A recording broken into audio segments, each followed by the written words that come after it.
Alright guys, we're gonna have to talk about Project Melody, at least for a little bit. I've seen a lot of people's takes on it. I've seen Dankula's, I've seen the Cordrings, I've even seen Andy Worski's. I'm kind of surprised that he's still around. You know, but good for him, he's making videos again. And no offense to those guys at all, they make good work, I love watching them. But I think there's an underpinning to this that people aren't really talking about, so maybe we can go over it a little bit. So I'd say about 6 months ago, thanks to a commenter on my channel, I discovered Flame Knight 7. Their whole shtick is that they have a really hot anime girl avatar and full motion body tracking in VR chat. And what they'll do is they will record themselves doing lap dances and other sexy dances to popular music. I did in fact decide to check this person out, and it turns out that it's actually a guy doing the dances, which is honestly kind of interesting because this person knows how to dance like a very sexy woman, and yet it's a dude. In fact, it is an overweight Asian guy. And I remember at some point thinking, you know, this is going to get turned into porn. You know, at some point, it's not just going to be VR chat. It's going to be actual nudity and simulated sex. And 6 months later, oh, I'm not following her. Hold on. There we go.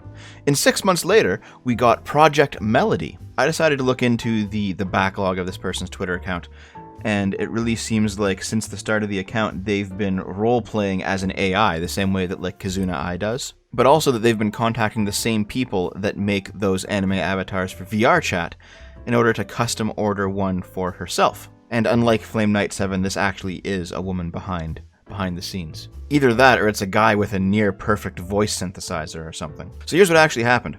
Project Melody decided to start up a Chatterbait channel, where she would, I guess, dance around in her room or in her house or wherever, and the full-motion body tracking would translate those movements into an anime avatar dancing around whatever scene she happened to be in. And unlike Flame Knight 7, she would do explicitly sexual stuff, since that is Chatterbait, and Chatterbait is the kind of website where basically you'll go and pay a model to do stuff on camera. Sexual stuff, obviously. But this isn't a model, it's an anime girl. There is a model behind it, but you're not looking at the real thing, you know? And it's because of this that all the actual models, they got really mad. They got really mad because it turns out Project Melody, even though she was only on the site for 3 days, broke all records. Tonight was eventful. We broke Chatterbait chat, historical room visitor count, tipping was off the charts, I went full nude, I hit 90k plus Twitter followers, and I came so hard my arm clipped through my body. Very clearly there is a demand for this. And she did hit #1 on the front page, beating out the flesh and blood women. At this point, I think we've all heard the ridiculous tweets from Crystal69 Rivers, who despite being on Chatterbait for 5 years, only became well known because of her raging at Project Melody. But you know what, it's still funny to go over it, so let's go over it. Wow, Chatterbait, now it's at 20k tokens and 15k people. Good job, a cartoon's beating all us real people on Chatterbait. This person's very well known for not being able to fucking spell. It sounds like she probably should have stayed in school. But she's mad that an anime avatar is making more money than her, even though it is a real person underneath, and the tech did take some work to set up. This is the person that made the model, Digitrevix.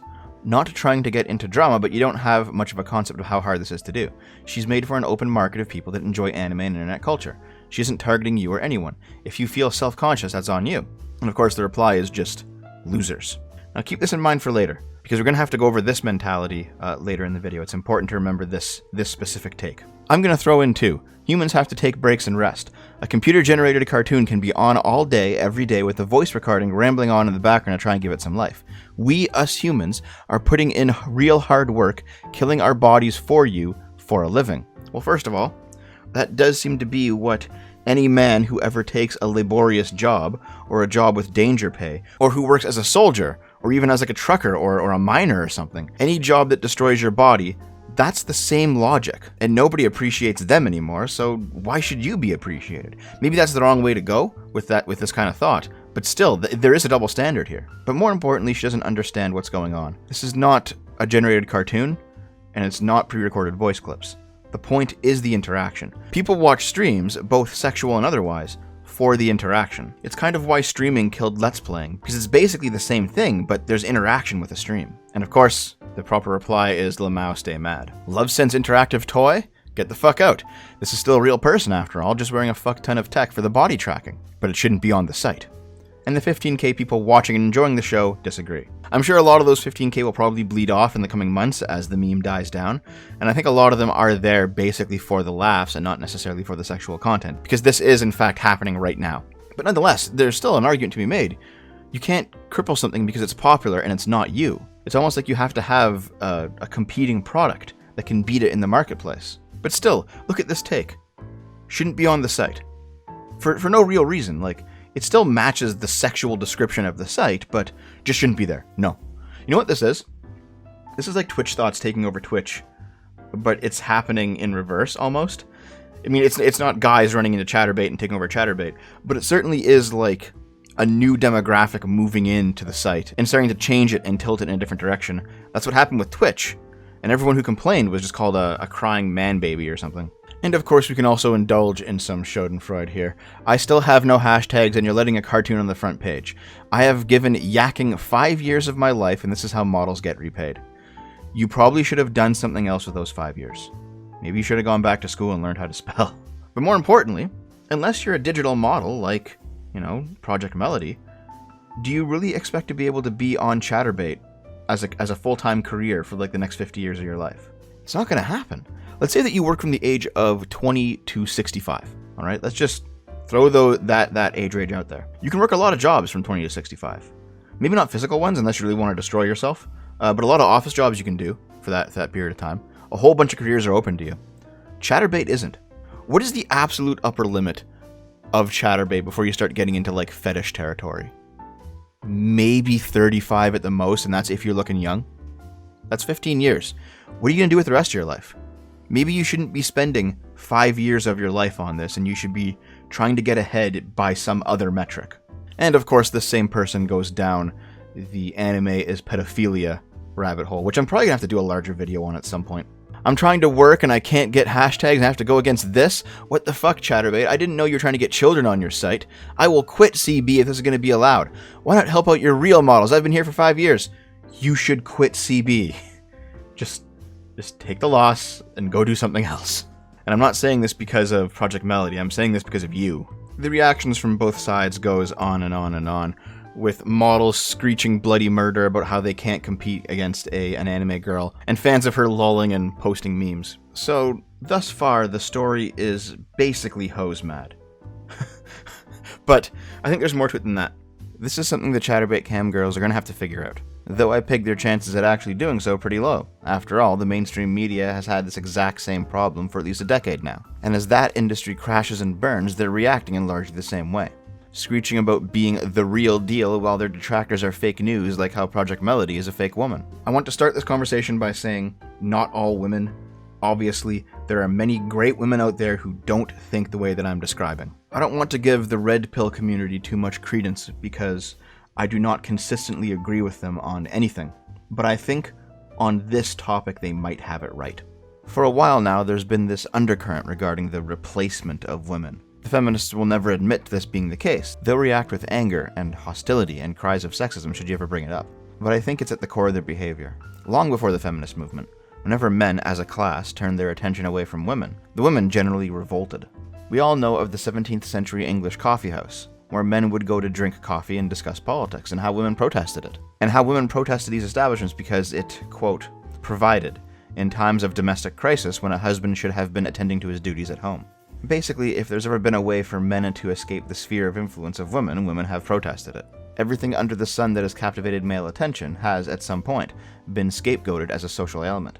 And even though feminism makes claim to the equality of the sexes, feminists are all too happy to use these same vectors of attack in order to wrangle male behavior. For a while, they said that video games were turning men away from women. They said porn magazines allowed men to get some form of sexual stimulation without being in a relationship, all the while still objectifying women. They complained about sex bots, and now they're complaining about virtual anime girls. And if you look at either Flame Knight and his body tracking to appear as a woman, or, and this might get me in trouble for saying it, traps and trans women, on some level, men are beginning to replace women. It's kind of crazy. You guys remember the Thought Audit? Was it last year or the year before? I can't recall. But the Thought Audit, the whole idea was that there were all these women taking in tips from having private Snapchats or going to OnlyFans or Chatterbait or whatever it was, whether it was overtly sexual or it was just being a titty streamer with cleavage showing while playing video games on Twitch, and everything in between.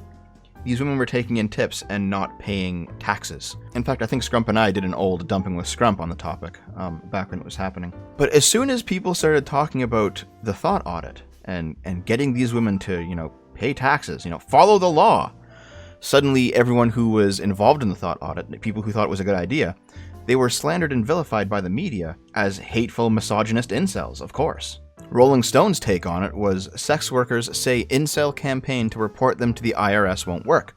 Men's rights advocates are threatening to report sex workers to the IRS. But is it just a new form of harassment? These people really only have one card they can play. And this doesn't seem like it's connected, but it kind of is if you think about it. Just for argument's sake, let's take the Rolling Stone at face value and say that everyone who was interested in the thought audit was only interested in destroying these sex workers because they viewed female sexuality in a negative light or something. Well, on some level, Project Melody actually manages to do that. I mean, people are wasting their time with audits when all they had to do was unleash a 2D girl onto Chatterbait, and there you go, it's happening. It's kind of the same thing with VTubers and regular YouTubers such as myself. Do I feel threatened by channels like Kazuna Ai and the other virtual YouTubers? Not really, because we appeal to a different market. And I'm saying that as somebody who occasionally watches Kazuna Ai. Her videos are very different than mine. Even her gaming videos are very different from my gaming videos. People moving on to a new marketplace, and in some instances abandoning an old marketplace that has kind of run its course, that's not a direct attack on the people running the old marketplace. At least Vice is willing to talk about the situation as it is. A 3D hentai cam girl is taking over Chatterbait, and human models are worried. Project Melody says she's an AI embodiment of an anime cam model, and has amassed thousands of followers in just 3 days of streaming. It sounds like somebody found a market niche and is properly exploiting it, but the focus is on human models being worried.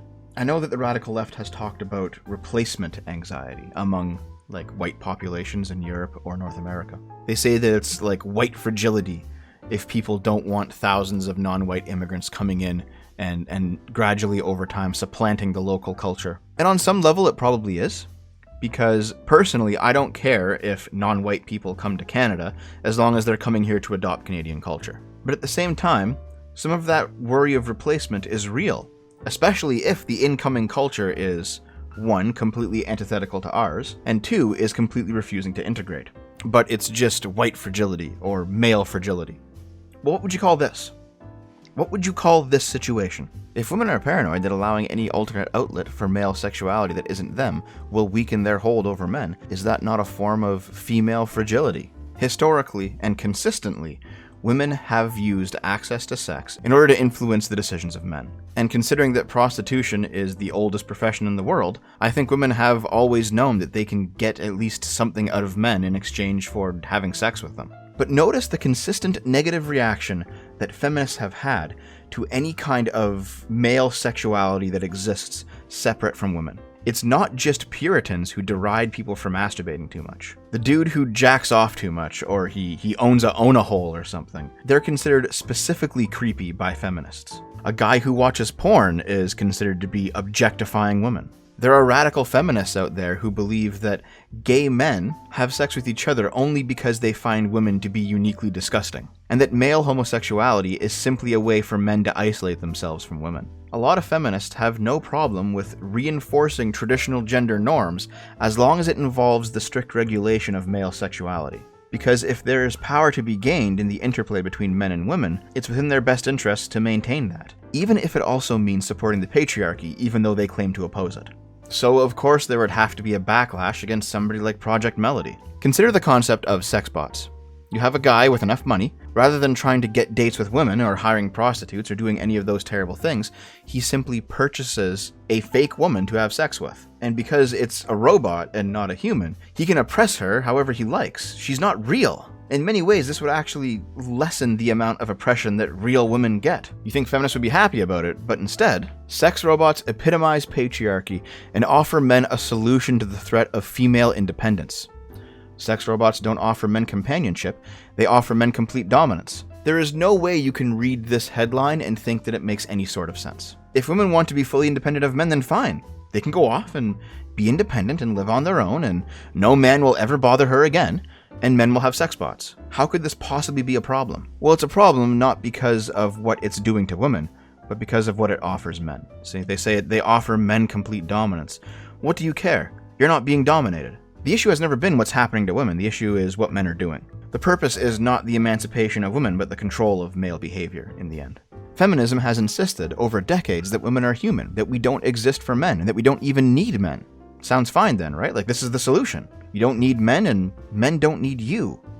Oh, is that going too far now? It appears men have been working on their own solution to our attempts at independence. It actually seems like they've been helping your independence along. Like, how can you possibly justify the existence of sex bots somehow stifling your independence? Maybe it's just that you intertwine your independence with your power over men, rather than actually simply being separate from them. The misogynerds at Abyss Creations say they are inventing the future of sex.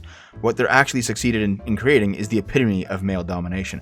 But they're not dominating you. Like, okay, they point out that the real dolls are closer to porn stars than real women. But this is entirely accurate. They're hairless, flawless, have small perky nipples, exaggerated breasts, small labia, can spread their legs in ways no human woman can. They don't bleed, cry, vomit, or feel pain. They're going to sell for between $4,400 and $50,000 a pop. And for $100, you can buy the bottom half of a woman's face, stick your penis into at will. It's not a real woman, you know. They didn't, like, take some lady and chop the bottom half of her face off for this. Like, this is an invention. Shockingly, just over 95% of real doll customers, even those who buy the few available male dolls, are men. Oh no, dude. This poor piece of plastic is being abused. The only way any of this makes sense is if the feminist goal is not the emancipation of women, but the suppression and control of men. Because if women are free and separate from men, that also means that men are free and separate from women. But considering just how much focus the radical left has on the shaming of male sexuality, it's pretty clear to me that male freedom isn't their goal. I also have a feeling that if a male birth control pill was ever invented and made widespread, there would be at least some feminists who rioted against it, even though the female birth control pill is considered a sacred relic to them. The pill allows women near total control over their fertility, including not only to not get pregnant, but when to get pregnant and with whom. This article is 10 years old now, but the feminist philosophy behind it is still relevant, and I'm sure a lot of you recognize it. Who's the daddy? Paternity can now be verified by a simple test, but that doesn't mean it should be. This article basically makes the argument that it's a woman's prerogative to cuck men, to sleep around and choose the best possible father of the lot to raise her kids, and that the invention of the paternity test has ruined women and children's lives. The fact that this was published back in 2010 means that Melanie McDonough here was widely rebuked as a sociopath at the time. But if this thing popped up on Vice nowadays, nobody would bat an eye. Reliable male birth control, like the paternity test, would mean more freedom for men, and thus feminists object. In reply to the whole sex bot thing, some femoid once said, "Can a sex doll cook your meals? Can a sex doll have your kids? Can a sex doll wash your clothes? Can a sex doll make your home?" Well, can you? Here's a meme that was made regarding Project Melody. And frankly, not only is it really funny, it also basically describes what's going on here quite perfectly. Watch me put all these dildos in my ass at once. Then you have like a few people who are pretty depraved watching that shit. And then you have an anime girl, a bunch of chads. They're probably not actually chads, but you know what I mean. Saying, "Hi guys, how was your day?" And it's the "hi guys, how was your day" that's important. Project Melody provides at least a facsimile of companionship to go along with the titties. I think it's the same reason as to why people watch hentai, or porn with a storyline. The storyline doesn't have to be involved, just consistent enough to draw you into the shoes of the people in the video. It's much harder to identify with a porn video where it's just sex beginning, middle, and end. But even a 30-second setup is enough to get people invested. At least invested enough to fap. This is probably why there's such a prevalence of point-of-view porn, or girlfriend-style porn, where the actress treats the viewer not only as somebody she wants to fuck, but somebody she genuinely cares about. It doesn't need to be in-depth or well-acted or whatever.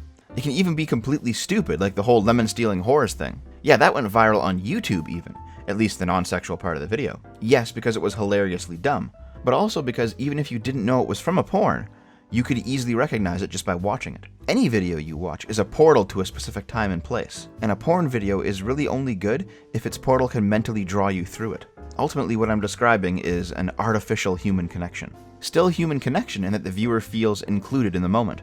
Still artificial in that the viewer feels even more lonely after the video's over. But in the end, it's still far more attractive than a random woman on Chatterbait who will show you the inside of her asshole if you tip her $5. The person behind Project Melody understands this, and her content is regularly non-sexual, even quite interesting sometimes. Protagonist that's getting gangbanged in a locker room in a high school by horse demons. It's like, who is she? How did she get there? Who am I supposed to root for? Am I attracted to horses now? This is porn. There's no emotional investment. Art requires emotional investment. Lack thereof makes it porn. Can a good storyline transform a hentai into art?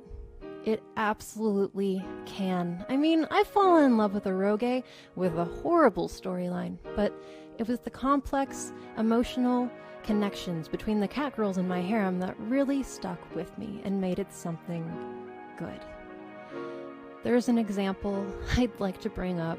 It's cursed, and it's famous. It's known as metamorphosis.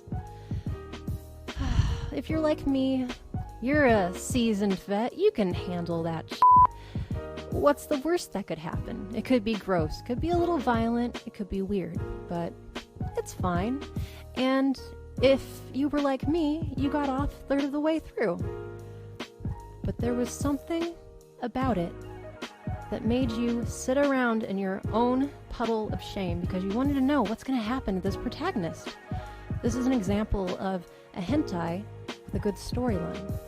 It took my emotional investment, and that made it art. I mean, it also gave me horrible nightmares, but it technically could be art. Yeah, I wish I could pretend I didn't know what she was talking about. Point is, when regular chatterbait girls offer titillation, and Project Melody offers both titillation and the pretense of companionship, why is anyone shocked that she's more popular? I think what's actually happening here is that feminism is ultimately a flimsy coating, wallpapered overtop the interplay between men and women. And while men routinely compete for the attention of women, women also compete for the attention of men. And by the way, this isn't a universally negative thing. In a functional relationship, where sex and love are properly connected, this dynamic becomes a game that everyone enjoys playing. Yeah, fundamentally, women still offer sex for work and men offer work for sex. And I'm sure a bitter incel will look at that and think, ha, see, she doesn't really love you. But do you think you should be getting sex for nothing? Maybe it's more like people who are in love, in healthy relationships, will consent to arrangements where they dangle carrots in front of each other in an effort to make the both of them better people. I know on some level Naomi's got my balls in a vice, metaphorically now, and that I need to be a better person than I have been in the past. But you know what? The same goes for her. And we're both better together than apart because of it. My point is, every time men have found an alternate sexual release, women have fought against it, even if that release involves other women. And I don't mean other women like you have a wife but you're cheating on her. I mean like men preferring a different type of woman, or wanting something that the woman in question doesn't offer. I have personally heard women use this argument against, yes, men watching porn, men masturbating, men buying sex dolls or sex toys, and even men being gay. But I've also heard it, again personally, used against women of different races. Like if a white guy's with an Asian girl, white women seem to regularly imply that he's only with her because she's submissive, and he couldn't handle an empowered woman who's actually from the West. I've heard it used against trans women, that the guy is a weird creeper with a sick fetish, or that he's closeted gay or something. In the end, it's all just female fragility. It's her saying, why them, why not me? And there's only one good reply to that. Yes, men have to offer something, but women have to offer something too. And no, offering sex isn't enough. Not just because of the overwhelming access to sex nowadays, simulated and real alike. But offering sex has never been enough. You have to offer companionship. And if that's just not in your personality, then the problem's you, not men. And if it is actually the case that the feminist rhetoric is correct and you just want freedom from men, then take it. But that means men are free from you. No relationships, no sex. Certainly no chatterbait tips or Twitch bits. If that's what you want, then go. And don't look back. However, back in the realm of actual, real, non-crazy people, one thing that human interaction will always have over porn is genuine companionship. The ability to have a real relationship with another human being will always be more appealing than anything you'll find on Chatterbait, including Project Melody. Any porn actresses who know that they're capable of offering real companionship one day, even if they're doing porn right now, will not feel threatened by Project Melody because they know their worth. Only those women who have nothing to offer but their bodies are feeling threatened right now. I guess all I can say to men is, don't give up hope. Better yourself. Keep looking. You will eventually find a woman who is not part of this bullshit and actually wants to have a relationship. And what I can say to women is, don't be like these people. Don't give up hope, my friends, no matter what gender you are. Work on yourself. Become someone interesting. Get in shape. Make some money. Follow a passion. People will be drawn to you. Nobody's destined to live the forever alone life. I don't want to hear anybody in the comments saying that they can't make it, because it's not true. I'm getting out of here, guys. I've been recording this during the weekly sip, and I am in fact now 6 minutes late for it. So I'm gonna go. Have a good day, my friends. I love you. Are you seriously watching porn by yourself? No! I'm with the science team!